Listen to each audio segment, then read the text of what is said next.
Bienvenue à la plateforme audio de l'église Fireplace à Paris. Notre prière est que ces messages vous permettront de rencontrer Jésus et de le placer au centre de votre vie.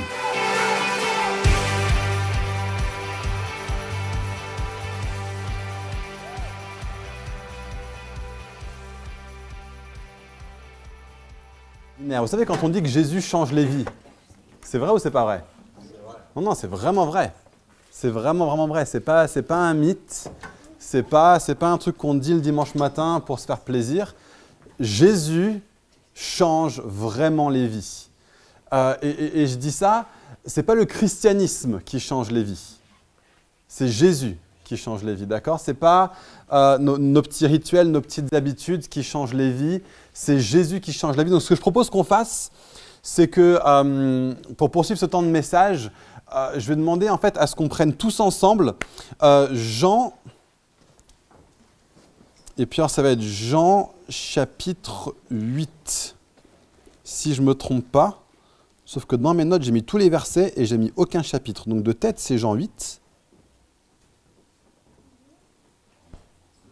Yes, ça va, j'ai encore mon cerveau qui marche. On est dans Jean 8. Et est-ce que je peux demander à une personne, peut-être de se lever et de lire à voix haute et bien fort pour qu'on entende tous, Jean 8, des versets 12 à 19. Ah, il me faut un courageux. Ou une courageuse. Je suis déjà debout, Vas-y, merci Yvan. Jésus leur parla de nouveau. Il dit, « Je suis la lumière du monde. Celui qui me suit ne marchera pas dans les ténèbres, mais il aura au contraire la lumière de la vie. » Là-dessus, les pharisiens lui dirent, « Tu te rends témoignage à toi-même, ton témoignage n'est pas vrai. » Jésus leur répondit, « Même si je me rends témoignage à moi-même, mon témoignage est vrai, car je sais d'où je suis venu et où je vais. Quant à vous, vous ne savez pas d'où je viens ni où je vais. Vous jugez de façon humaine. Moi, je ne juge personne. Et si je juge, mon jugement est vrai, car je ne suis pas seul, mais le Père qui m'a envoyé est avec moi. Il est écrit dans votre loi que le témoignage de deux personnes est vrai. Or, je me rends témoignage à moi-même, et le Père qui m'a envoyé me rend aussi témoignage. » Ils lui dirent donc, « Où est ton Père ?» Jésus répondit, « Vous ne connaissez ni moi ni mon Père. Si vous me connaissiez, vous connaîtriez aussi mon Père. » Super, merci Yvan. Est-ce qu'on peut passer quelques versets et aller jusqu'au verset 30? Est-ce que quelqu'un, un autre courageux ou une autre courageuse peut me lire des versets 30 à 32, s'il vous plaît?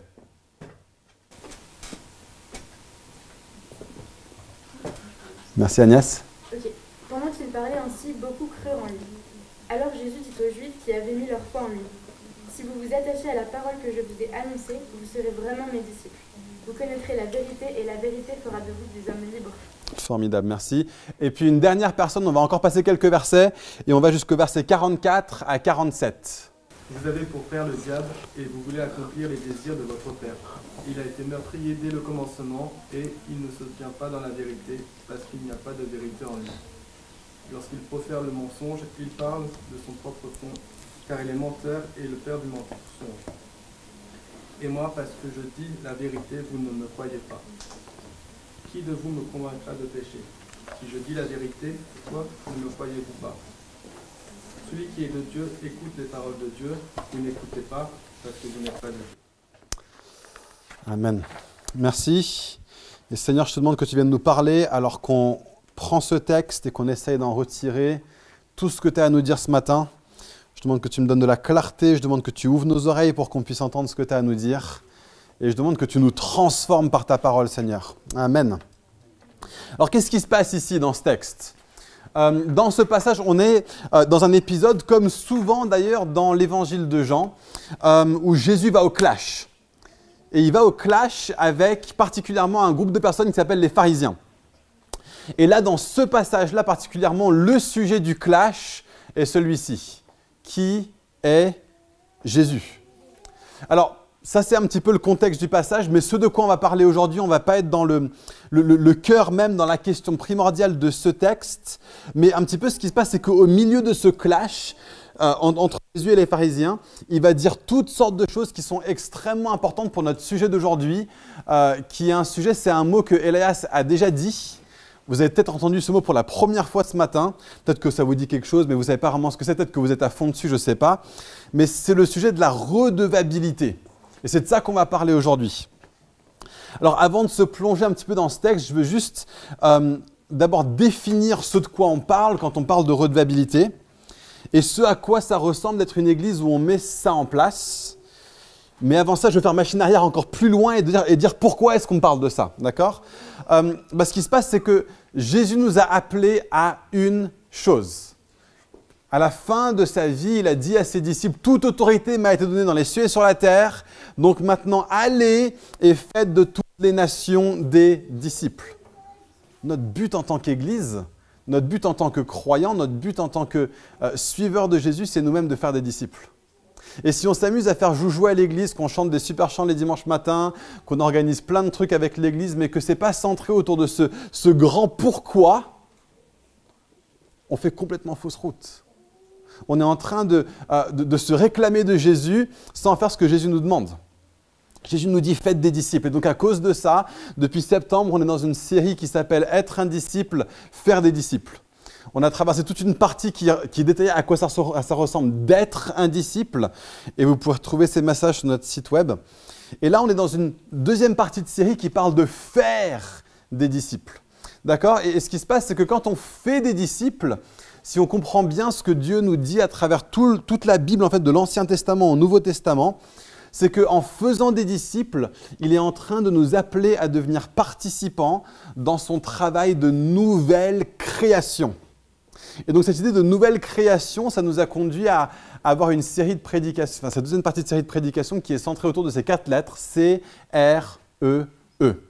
On a parlé il y a de ça 2 semaines de communauté, vous avez entendu un petit peu Elias parler de ça aussi dans son témoignage, cette idée de on est les uns avec les autres, on est au contact les uns des autres, on se voit souvent, on s'appelle, on se soutient, on prend des nouvelles, comment tu vas, comment est-ce que je peux t'aider, etc. Première partie, c'était la communauté.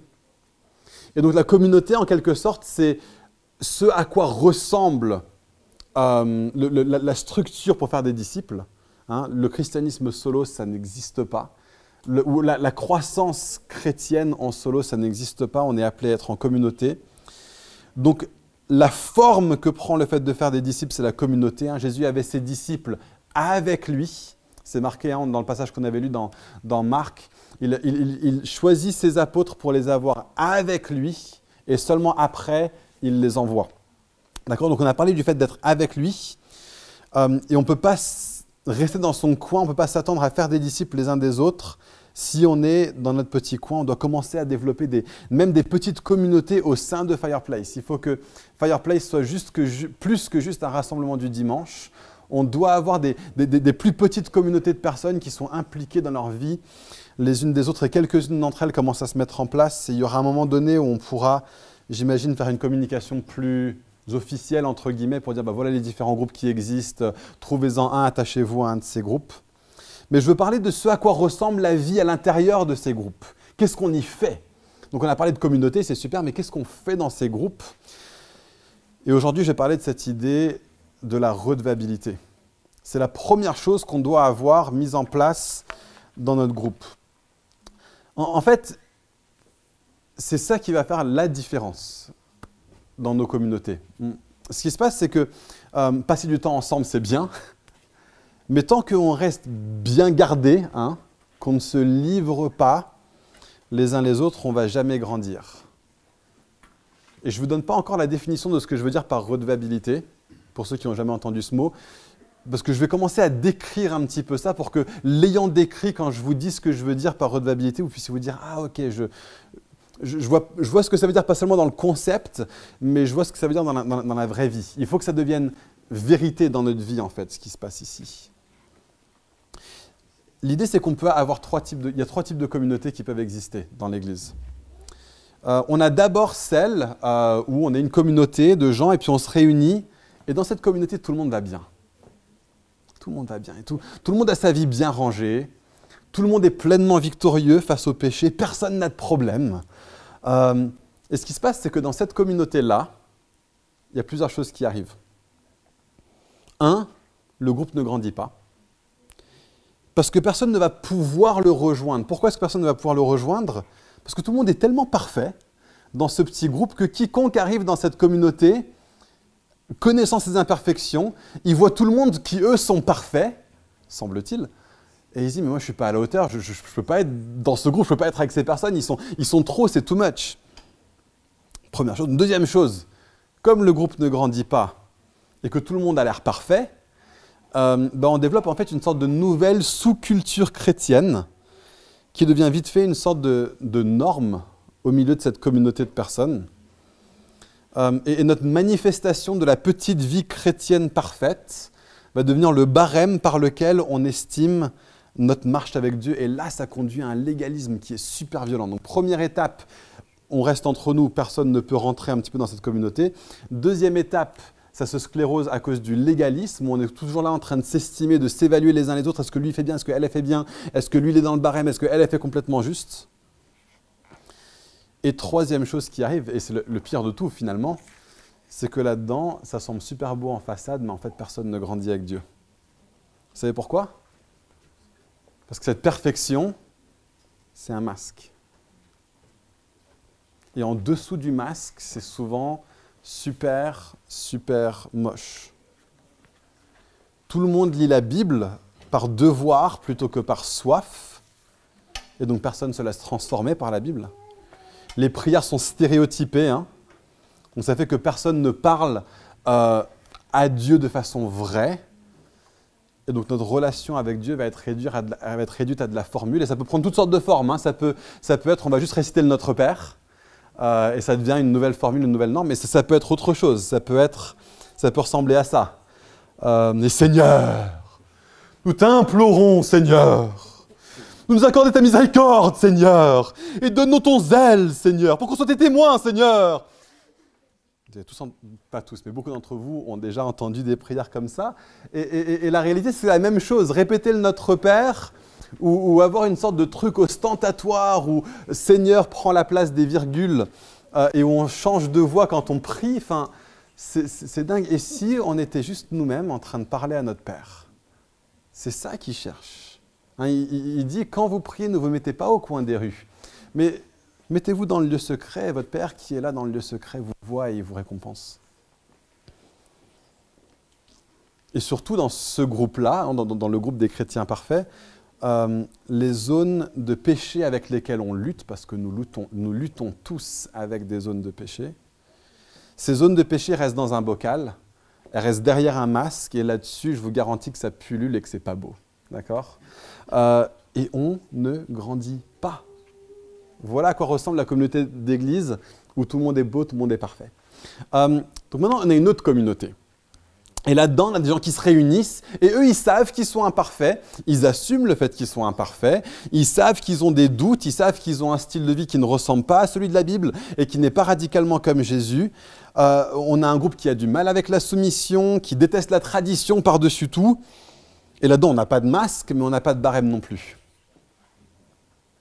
Viens comme tu es et reste comme tu es, parce que tu es très bien comme tu es. Sois toi-même, hein, découvre qui tu es suffisant, il n'y a pas de lézard.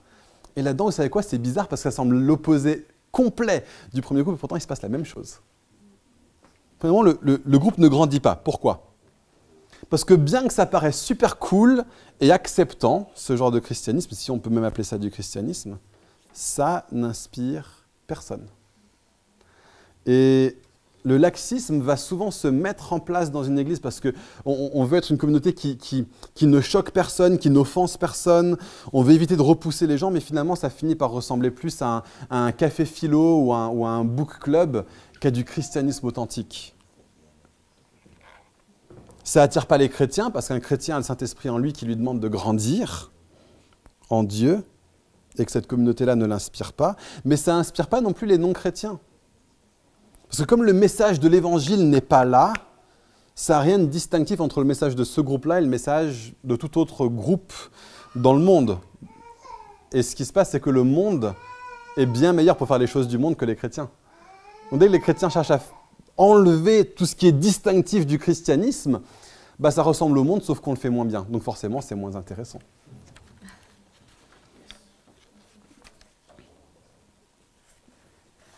Donc ça, c'est la première chose qui se passe. Le groupe ne grandit pas. Deuxième chose qui se passe, c'est que donc, ça se sclérose. Et le truc finit par développer lui aussi une sorte de sous-culture un peu bizarroïde. Et moi, j'ai déjà vu ça, je vous garantis, j'ai été dans des églises qui sont comme ça. Et une sous-culture bizarre où il y a une sorte de sous-culture pseudo-chrétienne qui en fait n'est chrétienne que de nom.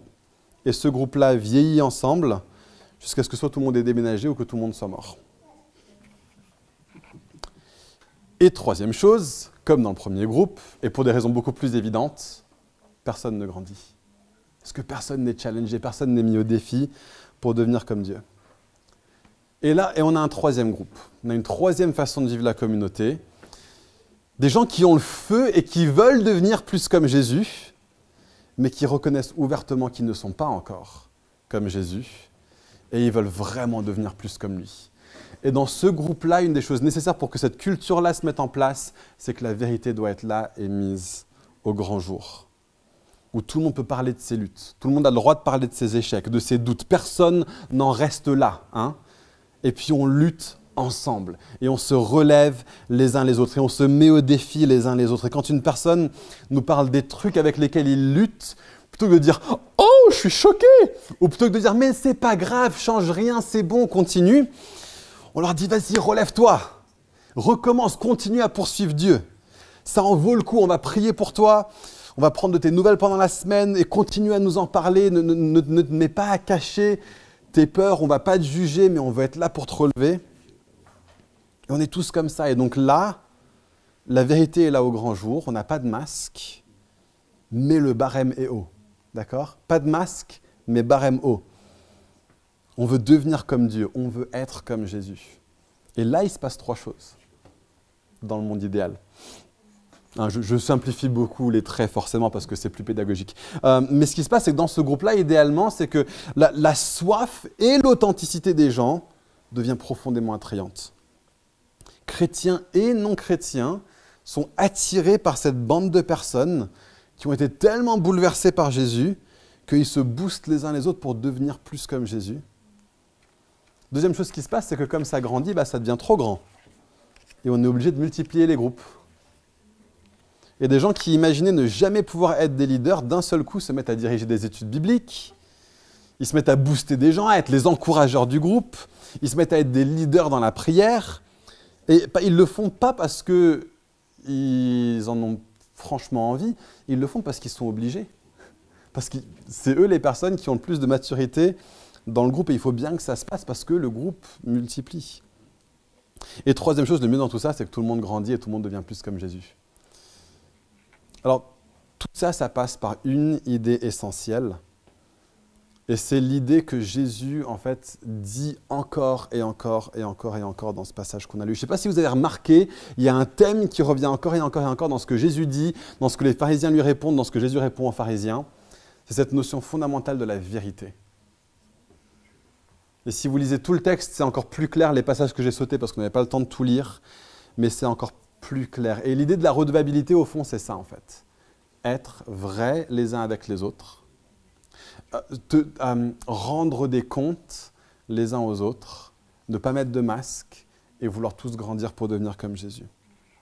Donc cette idée de vérité est super, super importante et c'est de ça que je veux parler ce matin. Il dit au verset 12, « Je suis la lumière du monde. Celui qui me suit ne marchera pas dans les ténèbres, mais il aura au contraire la lumière de la vie. » Ce verset-là est extrêmement important pour cette notion de redevabilité.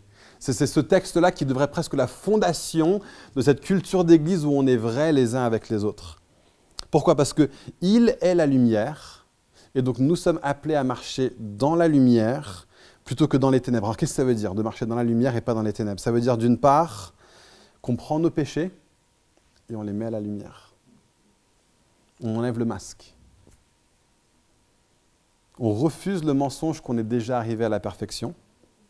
On accepte que tout le monde, même les responsables, sont encore en chemin, encore en train de traverser un processus de croissance et de sanctification, et ce jusqu'au jour de notre mort. Il n'y a pas de chrétiens qui atteignent la perfection dans cette vie. Donc tout le monde, même vos responsables, que ce soit à la louange, à la prédication, dans les groupes de maison, dans quoi que ce soit, les leaders d'enfants là-bas, à Fireplace, on est une église qui est conduite par une bande de personnes qui sont imparfaites et qui sont encore en train de chercher à devenir plus comme Jésus parce qu'on est loin d'être arrivé. Donc ça, c'est la première chose. On vit dans la lumière plutôt que dans les ténèbres. Et donc ça veut dire que nous vivons nos vies dans la lumière, plutôt que de garder notre péché caché dans les ténèbres. Mais ça veut aussi dire qu'on accepte que Jésus est la vérité et qu'il est la lumière, et donc le barème est très haut. Nous voulons devenir comme Jésus, nous voulons devenir comme celui qui est lumière plutôt que comme celui qui est mensonge. On peut soit vivre dans les ténèbres en faisant comme si on est déjà pleinement dans la lumière, or c'est un mensonge, et donc on reste dans les ténèbres parce qu'on ne marche pas dans la lumière par rapport aux choses qui ne vont pas dans notre vie. Mais l'autre façon d'être dans les ténèbres, c'est de juste pas viser la lumière. Et parce qu'on ne vise pas la lumière, on n'a pas de barème, et donc on ne développe aucune ressemblance à Jésus, parce qu'on refuse de voir que la lumière, c'est être comme lui. Et que si on n'est pas comme lui, alors on est dans les ténèbres.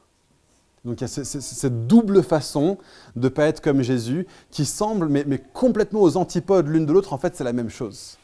En fait, c'est la même chose. C'est soit dire « j'ai pas besoin de Dieu parce que je suis déjà parfait », ou c'est soit dire « pas besoin de Dieu parce que j'ai pas besoin de lui ressembler ». Nous, on va devoir dire « j'ai profondément besoin de Dieu parce que je suis imparfait et je suis appelé à devenir comme lui ». Et donc c'est cette idée de marcher dans la lumière qui est peut-être la meilleure définition de ce mot « redevabilité ». D'accord ? C'est un mot que j'ai appris récemment et très peu utilisé dans beaucoup d'églises en France. Moi, j'ai souvent grandi dans des églises où on parlait de ça, c'était normal, être redevables les uns envers les autres. Et puis j'ai commencé à en parler avec une femme de l'église, enfin non, plutôt d'autres personnes dans une soirée où moi j'étais là, mais je n'étais pas dans la conversation. Il y a une femme dans l'église, mais qui est vachement investie. Je ne veux pas vous dire qui c'est, parce que ça ne se fait pas. Mais qui est vachement investie, qui sert Dieu depuis longtemps, qui est vachement engagée, qui a une grosse passion pour Dieu. Et on a parlé de cette idée de juste dire les uns aux autres qu'on était pécheurs et puis qu'on galérait avec différents trucs. Et elle était là en train de dire, mais j'hallucine. Je ne savais pas que ça pouvait se faire dans des églises, le fait de se dire les uns aux autres qu'on n'est pas parfait. Et en plus de volontairement en parler, et que c'est ça qui va nous conduire à grandir, c'est dingue. Bah oui, en fait, c'est comme ça qu'on grandit en tant que chrétien, c'est en étant vrai les uns avec les autres. Et si vous n'avez jamais entendu parler de cette notion de redevabilité, je veux vraiment vous dire, les amis, mais attachez-vous à nous, parce que cette idée de redevabilité est super, super, super importante pour devenir des gens qui deviennent plus comme Jésus, en fait. Donc la redevabilité, ça veut simplement dire que je suis redevable envers toi. Toi avec qui je vis cette communauté chrétienne, je te dois des comptes, volontairement, d'accord ? Je choisis de me positionner dans une relation où je te dois des comptes. Je me rends redevable envers toi. Ce n'est pas quelque chose qui est imposé, pas quelque chose qui est forcé sur les gens, il y a une vraie liberté là-dedans, mais ça doit être, moi j'accepte, librement, volontairement, de me livrer et de me rendre vulnérable. Et donc je vais te parler de l'état de mon cœur, en toute ouverture, en toute transparence, et tu as le droit de t'attendre à ce que je te dise toute la vérité là-dessus. Et moi, je peux attendre la même chose de ta part. Ça marche seulement si c'est quelque chose de réciproque au sein du groupe, d'accord ? Et donc, je vais parler un petit peu à la fin de comment est-ce qu'on peut faire pour que ça se vive de façon saine, mais je veux dire dès maintenant que ce de quoi je suis en train de parler n'est pas forcément quelque chose qu'on va vivre avec toutes les personnes qui sont dans cette pièce, d'accord ? Ce qui se passe, c'est que les dimanches, on a des gens on a plein de nouveaux d'ailleurs, et vous êtes vraiment les bienvenus, c'est super que vous soyez là. Mais on veut avoir des groupes où on peut être les uns avec les autres qui grandissent, mais où les gens qui viennent, tout le monde peut se connaître. Des groupes de plus petite taille, entre 8 et 12 personnes, ce serait les tailles idéales. On puisse avoir des personnes qui sont là et puis vraiment qui se disent « mais nous, on va être redevables les uns envers les autres ». Et quand le groupe devient trop grand, ok, on en commence plusieurs. Mais que dans l'ADN, dans la fibre de comment on bâtit cette église, on puisse pas seulement avoir des rassemblements le dimanche, mais on puisse avoir des groupes où on est redevables les uns envers les autres. Et on développe une profondeur de connexion et de relation bien plus grande que ce qu'on peut vivre alors qu'on se rassemble une fois par semaine pour chanter ensemble, communier ensemble, écouter la parole ensemble. Alors pourquoi est-ce que c'est puissant ? Pourquoi est-ce que c'est puissant, cette idée de marcher dans la lumière, d'être redevables les uns aux autres ? C'est puissant parce que dès qu'on ne dit pas la vérité, on fait les affaires de Satan. Regardez ce que le texte dit sur Satan, les versets 44-45. Il dit sur Satan, lui, il ne s'est pas tenu dans la vérité parce qu'il n'y a pas de vérité en lui. Lorsqu'il profère le mensonge, il parle de son propre fond, car il est menteur et le père du mensonge. Qu'est-ce que ça veut dire ? C'est-à-dire que Satan ne peut pas dire la vérité. C'est ce que dit ce texte. Quand il parle depuis son fond, le Satan authentique ment à chaque fois, il ne te dira jamais la vérité. Et tellement souvent, on pourrait faire on va faire, j'imagine, plein de prédications là-dessus au cours des années qui viennent, mais tellement de fois, nous, en tant que chrétiens, on croit les mensonges de l'ennemi, mais quand l'ennemi te parle, c'est un mensonge. Il est obligé de mentir. Il ne dit jamais la vérité. Il ne prononce que des mensonges. Et les amis, les demi-vérités, on le tournera comme on veut, mais les demi-vérités, c'est des mensonges. Donc, est-ce qu'on va accepter qu'au sein de l'écosystème de nos communautés qu'on veut former, qu'on ait ce truc-là qui est au milieu, qui affecte et qui va régir tout et qui est en fait l'œuvre de Satan, c'est-à-dire avoir un masque, c'est-à-dire ne pas se dire la vérité les uns aux autres. Si on bâtit un truc qui n'est pas fondé sur une ouverture et sur une vérité totale, on ne va pas bâtir vers Jésus. Donc Jésus nous dit dans ce texte de vivre dans la lumière. Et ce qui se passe, c'est que Satan, son arme la plus forte, c'est le mensonge, c'est les ténèbres. C'est de dissimuler la vérité. C'est la tromperie. Vous vous souvenez quand on a parlé de combat spirituel, l'idée c'est que Satan a été pleinement dépouillé de son pouvoir à la croix. Pleinement, glorieusement. On l'a célébré ce matin en prenant la scène ensemble. Jésus a dépouillé Satan. Il n'a plus de pouvoir, d'autorité sur nous qui sommes en Christ, parce que toute autorité a été donnée à Jésus. Et donc la seule façon maintenant qu'il peut continuer à exercer son influence sur nous, si on est en Christ, c'est de nous mentir et de se faire passer pour plus puissant qu'il ne l'est. C'est son stratagème de base. Et vous savez quoi ? Si nous-mêmes, on retient la vérité, si nous-mêmes, on porte un masque, alors on fait juste jouer le jeu de l'ennemi. Et on fait son jeu en faisant ça. On lui donne la seule chose qui lui donne de la puissance, c'est-à-dire le secret et le mensonge. Le mensonge selon lequel tu es un petit chrétien parfait est le truc qui t'empêche de surmonter les choses dans ta vie qui te retiennent de pleinement ressembler à Jésus. Le mensonge selon lequel tu es un petit chrétien parfait est le truc qui t'empêche de surmonter les choses dans ta vie qui ne sont pas pleinement comme Jésus.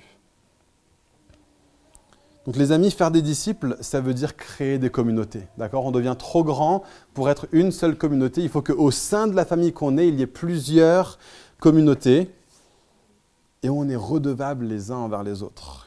Et voilà le processus. Voilà à quoi ça ressemble d'être redevable. Il faut qu'une personne se livre et dise un truc super trash et super violent, mais juste vrai en fait. Qui va dire, les amis, ok, je suis accro à la masturbation. Ah, je suis choqué. Ou genre, oh mais c'est pas grave, continue. Non, ok. Quelqu'un vient de te dire ça dans ce groupe que tu formes ensemble. Et là, je suis en train de faire flipper tout le monde. Quelle réaction est-ce qu'on a quand on se livre comme ça les uns aux autres ? La réaction, c'est ok, ça marche. On prie pour toi. On va te rappeler qui tu es en Christ. Et on va briser le pouvoir de l'ennemi sur toi. Et on ne te condamne pas. On ne te condamne pas pour ça, parce qu'il n'y a pas de condamnation pour ceux qui sont en Jésus-Christ. Donc comment est-ce que moi je pourrais te condamner ? Si Christ ne te condamne pas, comment est-ce que moi je peux me permettre de te condamner ? Si jamais tu es tenté, envoie-moi un petit WhatsApp et puis je prie pour toi. Ou bien juste, si tu me dis, tu passes par une saison où tu es tenté, je t'appelle, ok ? Je t'appelle et puis on discute ensemble pour que tu aies un truc pour te distraire le temps que la tentation passe. C'est ça la redevabilité. C'est être vrai les uns avec les autres et s'aider les uns les autres. Et tu sais quoi ? Un coup, c'est personne A qui se fait aider par personne B. Un coup, c'est personne B qui se fait aider par personne A. Et je mentionne la masturbation parce que c'est un des trucs où typiquement on va se dire mais c'est un péché qui est pire et puis j'ai pas le droit d'en parler. Et c'est ça qui fait que la masturbation, la pornographie ou des choses comme ça ont tellement de puissance sur tellement de personnes, pas seulement les hommes mais de plus en plus des femmes dans l'Église. Il y a une force là-dedans parce que Satan nous condamne et nous dit « tu n'as pas le droit d'en parler, c'est tellement honteux, personne ne pourra t'aimer, personne ne pourra t'accepter comme chrétien si tu commences à en parler. » Et tu commences à dire que tu luttes avec ça, que tu galères avec ça.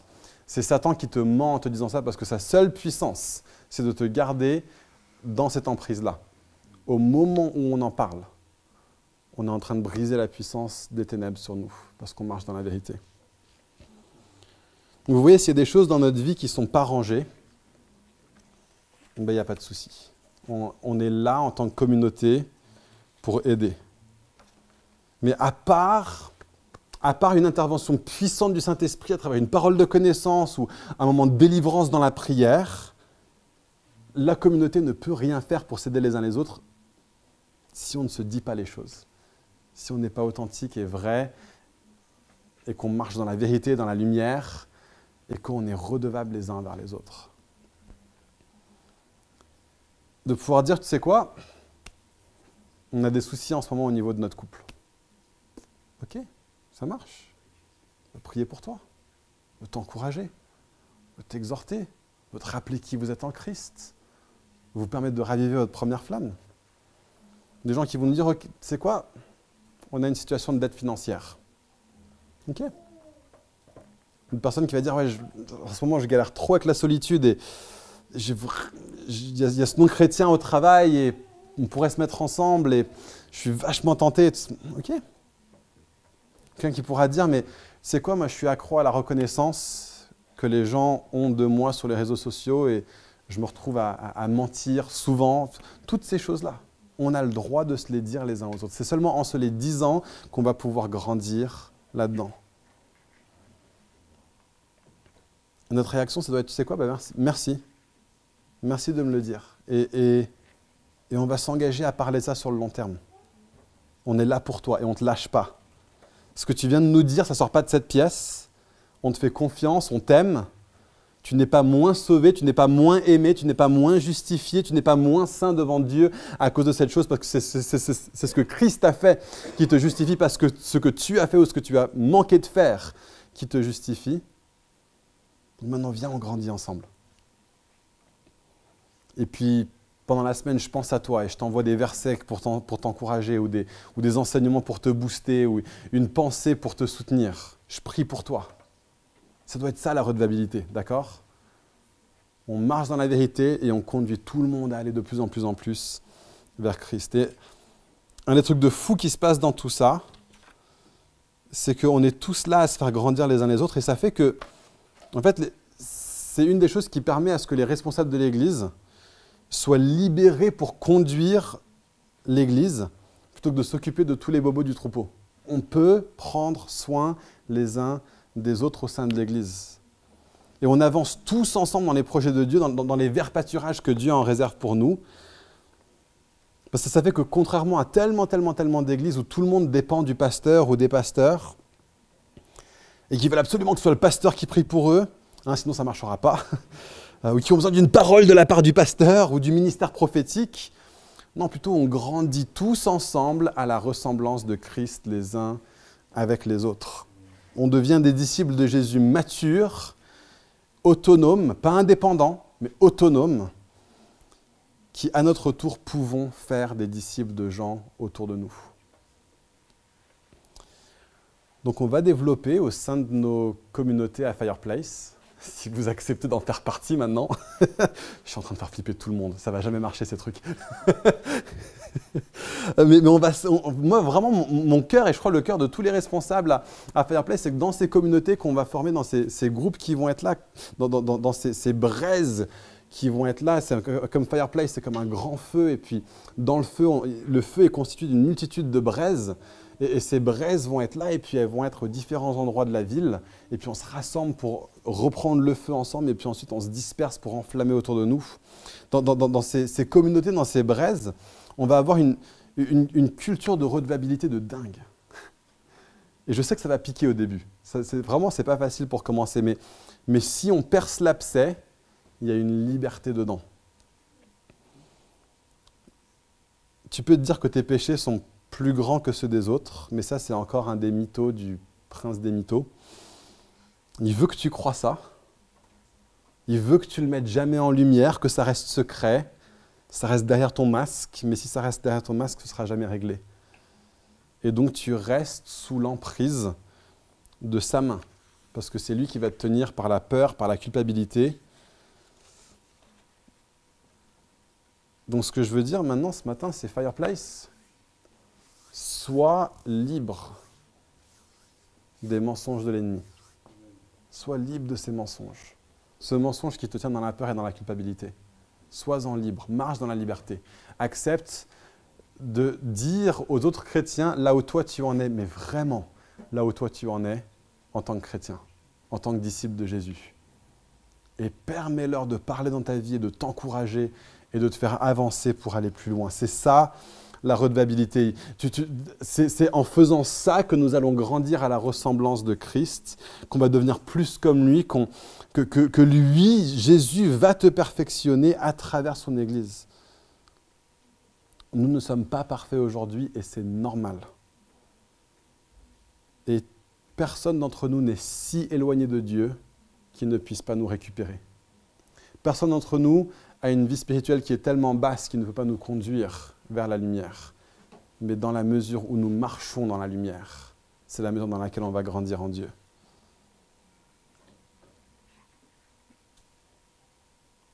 Alors vous allez me dire, ça c'est bien, c'est un passage où Jésus en parle, mais est-ce que c'est vraiment comme ça que l'Église du Nouveau Testament le vivait? Est-ce que c'est vraiment ça qu'on voyait dans l'Église du Nouveau Testament? Oui, en fait, il y a plusieurs passages qui en parlent, je vous en ai pris 2, mais je pourrais vous en mentionner beaucoup, qui parlent de marcher dans la lumière. Mais Jacques, chapitre 5, versets 16 à 20, est violent là-dessus. Il est extraordinaire. Regardez ça. Avouez-vous vos fautes les uns aux autres et priez les uns pour les autres afin d'être guéris. C'est tout simple. Voilà à quoi ressemblait l'Église. Les apôtres étaient en train de recommander aux églises de s'avouer leurs fautes les uns aux autres. Dans d'autres traductions, il y a marqué « confessez-vous les uns aux autres ». Et la confession, pour nous, en tant que protestants, c'est devenu un gros mot. C'est comme quand dans l'Église protestante, on commence à parler de Marie, tout le monde devient super crispé, genre ah, non, je veux dire, Marie, c'était une femme mais incroyable. Peut-être même la femme la plus ouf qui ait jamais vécu dans toute l'histoire. Mais je veux dire, la Bible dit qu'elle va être estimée. Mais ce que la Bible dit sur Marie, il n'y a pas une seule personne dans la Bible qui ait un oui de Dieu aussi puissant que Marie, à part Jésus qui est Dieu. Marie n'est pas Dieu. Jésus est parfait, Marie ne l'est pas. Et c'est pareil que le mot confession. On se crispe dessus, c'est genre « Ah mince, confession !» Prêtre catholique, c'est genre « Non, hey !» Il y a une profonde différence. Dans le sens où dans le confessionnal, une personne vient confesser ses péchés à une personne qui, elle, ne répond rien en retour. Là, dans ce texte, avouez-vous vos fautes les uns aux autres. Il y a une réciprocité au sein de la communauté. Regardez comment il continue. Élie était un homme de la même nature que nous. Il est en train de dire, même les plus grands héros spirituels, eux aussi, ils avaient des galères comme les vôtres. Eux aussi, ils avaient des faiblesses à avouer. Et pourtant, il a prié avec insistance pour qu'il ne pleuve pas et il n'est pas tombé de pluie sur la terre pendant 3 ans et 6 mois. Puis il a prié de nouveau et le ciel a donné la pluie et la terre a produit son fruit. Il est en train de dire, Élie, il était comme vous et pourtant il a vécu des trucs de dingue. Ça peut être la même chose pour vous. Vous avez le droit d'être faible. Ça n'empêche pas que le surnaturel de Dieu veut couler à travers vous. Ça n'empêche pas que Dieu veut faire des miracles à travers toi, dans tes faiblesses.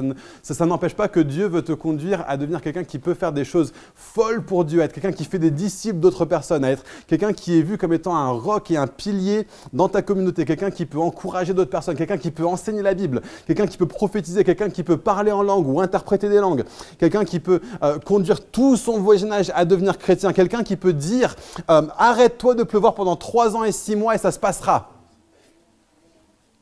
Avouer ses faiblesses ne veut pas dire que nous allons être des chrétiens faibles.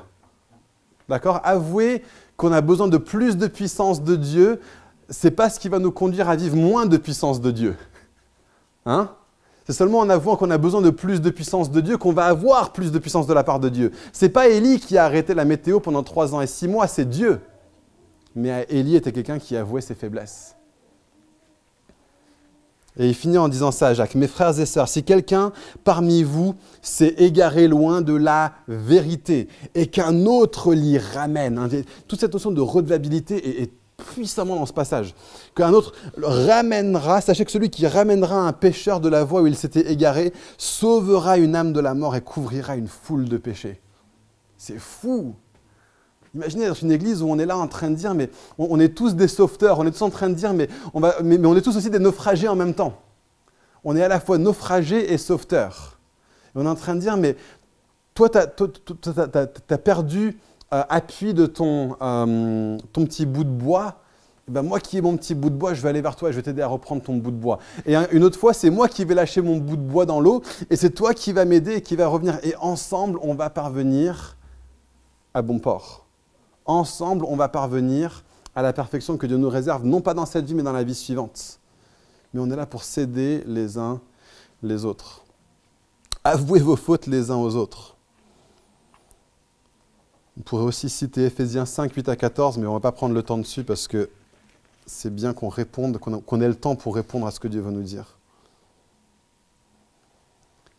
Juste quelques petits mots par rapport à comment est-ce qu'on peut vivre ça de façon saine, parce que ça peut tomber dans des abus assez ouf hein, de vivre tout ça. Première chose que je veux juste, question à laquelle je veux répondre. Est-ce que je suis en train de dire que le péché est OK à Fireplace? Non. En fait, je suis en train de dire tout le contraire. Je suis en train de dire que le pécheur qui se repent à Fireplace a toujours une seconde chance, et une troisième, et une quatrième, et une cinquième. Voici ce que dit la Bible. Si quelqu'un pêche contre un commandement clair de la part de Dieu, que c'est avéré devant témoin, et qu'il ne reconnaît pas sa faute, on a un processus très clair de discipline d'église où on ne peut pas être membre jusqu'à ce qu'on remette sa vie en règle. D'accord ? Donc le péché non repenti, pas du tout quelque chose avec lequel on est OK à Fireplace. Mais quelqu'un qui dit j'ai un péché qu'il a dans ma vie et je reconnais que ce n'est pas la volonté de Dieu. Et je reconnais que ce n'est pas conforme à sa seigneurie sur ma vie. Et je reconnais que ce n'est pas comme ça que je devrais être en tant que chrétien. Je reconnais que c'est une faiblesse. Et j'ai besoin de vos prières. Et j'ai besoin d'aide. Ça, c'est toujours OK à Fireplace. Donc dans le premier cas, on a des personnes qui décident ouvertement de ne pas changer de vie et donc qui se positionnent avec orgueil face à Dieu. Ça, c'est pas OK. De l'autre côté, on a une attitude d'humilité où on reconnaît nos torts, où on se pardonne et où on avance pour grandir et pour changer. Et ça, c'est non seulement OK, ça, c'est essentiel. Il faut qu'on vive ça si on veut être comme une église du Nouveau Testament. Ça, c'est une première chose que je voulais préciser. Je ne suis pas en train de prêcher le laxisme, au contraire, je suis en train de mettre un barème qui est vachement haut. Deuxième chose, est-ce qu'il y a une limite à la redevabilité? Oui. Il y a une façon saine et une façon malsaine de partager. La chose principale à mettre en place, c'est le C, pour vous. Le C de créer, communauté. Okay? Sans communauté, la redevabilité ne peut pas exister, ou pas de façon saine en tout cas. Donc la principale chose à mettre en place, c'est un groupe de personnes avec qui on va pouvoir tout se dire. Tout se dire, et ça ne sort pas du cercle. Super important. Il faut qu'il y ait une confiance qui soit là, ça ne sort pas du cercle. C'est même pas, ça sort pas du cercle, sauf que je vais quand même en parler au pasteur. Je vais quand même en parler au responsable de l'église. Ah, mais tu sais, cette personne-ci, elle a fait ceci, elle a fait cela, machin. On ne va certainement pas le divulguer à d'autres personnes dans l'église. Nos communautés doivent être des lieux de confiance. Et si vous êtes un responsable de groupe et que vous sentez que c'est un truc d'une si grande ampleur que franchement, ça mériterait vraiment qu'on en parle avec le pasteur ou les responsables de l'église, parce que, ouais, juste pour vous dire, je dis le mot pasteur parce que ça parle aux gens qui sont nouveaux, etc. Dans notre théologie à Fireplace, on va être une église qui est dirigée par une multitude de gens que la Bible appelle des anciens. Ça veut dire pareil que pasteur en fait, mais le mot biblique est plus ancien. Donc là où on va, c'est qu'on va être une église qui est dirigée par une équipe d'anciens. On est une implantation, donc on n'en est pas encore là. Mais j'utilisais le mot pasteur pour que les gens qui sont nouveaux comprennent ce de quoi je parle. Donc si vous sentez que c'est un truc vraiment, ouais, les anciens devraient le savoir quand même, n'allez pas voir les anciens, dites à la personne, c'est quoi, je crois vraiment que tu devrais en parler aux anciens de l'Église. Il faut qu'il y ait de la liberté pour cette personne. Il faut que cette personne, il y ait de la confiance qui soit là, et il y ait de la liberté qui soit là. Et si la liberté n'est pas respectée, en fait, on tombe dans un truc qui est limite sectaire. Si c'est quelque chose qui est imposé, et que ce n'est pas quelque chose qui est librement vécu, alors on tombe dans un truc vraiment violent et ça peut tomber dans un truc vraiment trash, quoi. Ok ? Donc c'est pour ça que c'est important que je dise ça.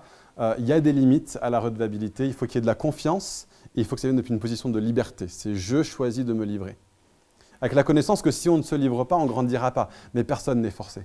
Okay ? Personne n'est contraint à se livrer. Donc on respecte la liberté et la dignité et la confiance des gens. Et si ce contexte-là n'est pas bien établi, on ne peut pas avoir de vraie redevabilité en fait. Et finalement, s'il n'y a pas de confiance, franchement, si moi je sais, ou si moi je ne suis pas sûr que ce que je te dis va rester entre toi et moi, je ne vais pas me livrer entièrement. Il y a des choses que je vais garder, quoi. Donc il n'y aura pas de vraie redevabilité sans confiance. Et il n'y a pas de vraie redevabilité sans liberté. Si c'est pas, on dit à la personne, tu as le choix de dire ce que tu veux et ce que tu ne veux pas. Dès que les gens se sentent contraints, dès que les gens se sentent forcés, forcément, on se protège, on met des murs. Et c'est normal, c'est un truc mais super humain et pas au sens mauvais du mot humain. D'accord ? C'est quelque chose de, c'est un mécanisme de défense naturel qu'on a tous et que j'imagine que Dieu a mis en nous. Il y a des fois où c'est bien d'avoir des groupes qu'avec des gars. Elias, ce qu'il a mis en place, c'est un groupe avec que des gars. Et j'imagine que pour parler de choses intimes, j'imagine pour la masturbation, des choses comme ça, c'est mieux d'avoir des groupes que de gars et des groupes que de filles. Et on peut avoir une multitude de groupes et de communautés dans l'Église. On peut même faire partie de plusieurs communautés dépendant de notre stade de vie. Il va y avoir des groupes qui sont que pour les couples, où on peut parler de relations maritales. Les uns avec les autres, dans l'ouverture, dans la transparence, on est 3, 4, 5 couples mariés qui se réunissent chaque semaine. Et puis, ou toutes les 2 semaines, puis on parle ensemble, comment ça va, comment ça se passe, etc., etc. Donc, il faut savoir de la sagesse pour savoir où partager, d'accord ? Et quoi partager, dans quel contexte. Donc, est-ce que je suis en train de dire que le péché à Fireplace est OK ? Non. Est-ce qu'il y a des limites à la redevabilité ? Oui. Et un troisième point qui est essentiel, c'est qu'il faut que vous soyez confiants que vos responsables dans l'Église, eux aussi, sont redevables. Ce n'est pas un truc où on attend que tous les chrétiens normaux, entre guillemets, le vivent. Et nous, les responsables, on est là dans notre petite tour où tout va bien, et on ne se dit rien. Non, il faut que les masques tombent partout. En fait, même, il faut que les masques tombent en premier avec les responsables. Et il faut que vous soyez conscients. Et il faut qu'une église qui n'est pas confiante que ses leaders sont des gens qui reconnaissent leurs torts et qui reconnaissent leur besoin de grandir, personne ne va reconnaître ses torts, personne ne va reconnaître son besoin de grandir. La Bible dit même que nos comptes en tant que responsables d'église vont être encore plus sévères que ceux des autres, hein, qu'on sera jugé plus sévèrement que les autres. Et donc je veux juste vous dire que pour moi, c'est un truc qui est vachement difficile. Ça, c'est un truc que je peux confesser librement devant caméra qui va être mis sur YouTube. Ce n'est pas un truc que je garde pour ma petite communauté. Pour moi, le fait de me livrer, c'est pas facile. J'ai ce que j'appelle le syndrome du parfait petit chrétien. J'ai un ami avec qui j'étais devenu très proche il y a ça quelques années. Et il me disait, mais Nathan, toi, tu es un premier de la classe. Je suis là, ouais, purée. Et moi, j'ai du mal, j'aime pas décevoir les gens, j'aime bien plaire aux gens. Et ça fait que pour moi, me livrer, être redevable, c'est vachement dur. Mais ça veut dire que dans ma vie, il a fallu que je mette en place des contextes où c'est le cas. Et je veux que vous sachiez que dans l'équipe de responsables est un contexte où on peut se challenger les uns les autres. C'est un contexte où on est redevables les uns les autres. Je pense que n'importe quel responsable d'église devrait faire partie aussi d'une de ces braises, d'une de ces communautés. Et pareil, dans ce groupe-là, nous, ce qu'on fait avec Rebecca, c'est qu'on a 2 autres couples qui se réunissent chez nous toutes les semaines. Et c'est des personnes avec qui je vais être particulièrement vulnérable, des gens avec qui je veux particulièrement me livrer. Ils vont savoir des choses sur moi que d'autres personnes ne sauront pas. Et puis moi, je saurai des choses sur eux que d'autres personnes ne sauront pas. Et c'est comme ça que ça se vit au niveau de la communauté.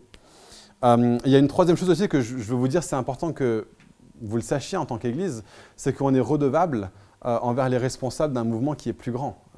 Donc on a parlé du festival, on fait partie d'une famille d'église qui s'appelle New Ground. Et la raison pour laquelle on dit famille d'église et pas dénomination, c'est parce que les leaders de New Ground ne sont pas des responsables administratifs qui gèrent une structure associative, c'est des pères spirituels qui dirigent une famille. Et on fait partie de cette famille. Et ce que ça veut dire, c'est qu'en tant qu'équipe de responsables, on est redevable envers eux. Et puis que, comme vous savez, Manu et Emma partent aux États-Unis. Et ce que ça veut dire, c'est que dans les semaines et dans les mois qui viennent, franchement, par le passé, on n'a pas eu à beaucoup se reposer sur nos responsables apostoliques. Parce qu'il y a une équipe qui est tellement solide, qui est tellement bien, qu'on n'a pas eu à beaucoup s'appuyer dessus. Mais je pense que dans les semaines et dans les mois qui viennent, on va s'appuyer plus sur ces personnes. On va avoir un gars qui s'appelle Georges, qui est à Lyon, qui j'imagine va nous rendre visite peut-être 2 fois, 3 fois par an. Et le responsable de New Ground pour la France s'appelle Jonathan Le Toc.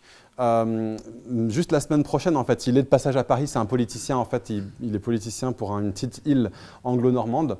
Et puis, il va passer par Paris pour des raisons politiques, mais il en profite pour se réunir avec différentes personnes de l'Église et il exerce un soin pastoral sur nos cœurs, en fait, pour nous assurer qu'on aille bien.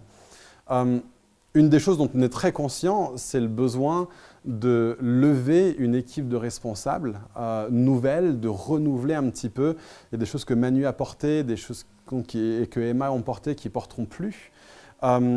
Et ce qui se passe, c'est qu'on a parlé un petit peu avec Nikki et Gemma et on leur a dit, on veut être redevable envers vous qu'on va lever une équipe.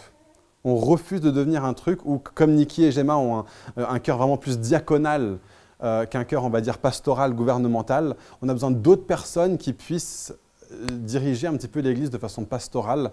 Et Nikki et Gemma, on leur a dit, on se voit 1 fois par mois et vous nous posez la question à chaque fois, qu'est-ce que vous faites pour lever des leaders et pour vous assurer qu'il y ait une équipe nouvelle qui se mette en place. Et pareil, les responsables de New Ground, ils nous poseront la même question dès qu'on se voit. Nathan, comment ça se passe au niveau du fait de lever d'autres personnes qui vont pouvoir porter l'Église avec vous? On veut être une Église qui avance et qui est dirigée par plusieurs personnes qui sont redevables les uns envers les autres. En fait, on veut que la communauté formée par l'équipe de responsables puisse être une communauté comme n'importe laquelle autre des communautés qu'on est au sein de l'Église. C'est là où on va. On veut vraiment être une Église de disciples qui font des disciples et on veut multiplier cette notion de discipulat partout où on va. Merci d'avoir suivi ce message audio enregistré à l'église Fireplace à Paris. Pour en savoir plus sur nous et nos activités, retrouvez-nous les dimanches matins, 10h30, au 78 rue de Sèvres à Paris, ou bien sur notre site internet églisefireplace.com.